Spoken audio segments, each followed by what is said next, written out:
Hi, I'm Susan from Sunrise Quilt Studio. In today's video, I wanted to talk a little bit about stabilizing quilt tops before you get into the detail quilting. I always stabilize my blocks in my quilt, which means I don't do a float on my top. I always have the bottom edge of the quilt top connected to my top leader, and that helps me keep the quilt square and flat as I'm quilting. Since I quilt so densely, whenever I've tried floating a top, I wind up with a frown line at the bottom of the quilt, which means the quilt pulls in the center of the quilt and causes this little frown line, which means the quilt is not flat and square when I'm done.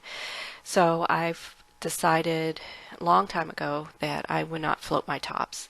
I get a better quality product when I'm done if I keep that leader attached to the quilt top. Then in order to do my quilting, I stitch in the ditch around all of the blocks and the sashing and the borders.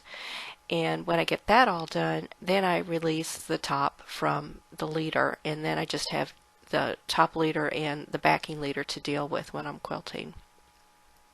On this quilt, since it's a on point setting, currently right here I'm stitching in the ditch on these blocks, and I'm doing 2 rows at a time. And I have that quilt top advanced pretty far up, which is further than what I normally would, because that creates a pretty big stretch for me to reach the top of that top row. And so I'm not very tall, but the lighting is better there in my studio for the filming, so that's why that top is rolled up so far on the leaders. And it's a real simple process. Just use a ruler, take your time, and do a stitch in the ditch.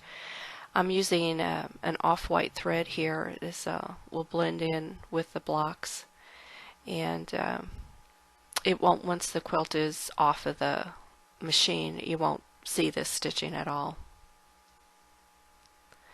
So it's just a matter of taking your time and stitching in the ditch. This machine is set on regulated mode, and I believe I have it on 10 stitches per inch, and I normally keep it on 10 stitches unless I'm doing some tiny detail. I like the look. You can see the stitching, and it's just a better quality stitch for this machine when I'm doing open work like this. If I'm doing a real tiny stitch, real tiny design, then I'll increase that stitch count up to 12 stitches per inch.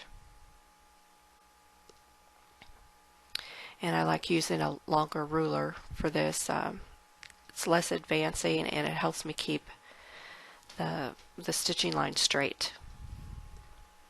So that's about all for this video. I hope you enjoyed. Please comment and give it a thumbs up, and thanks for watching.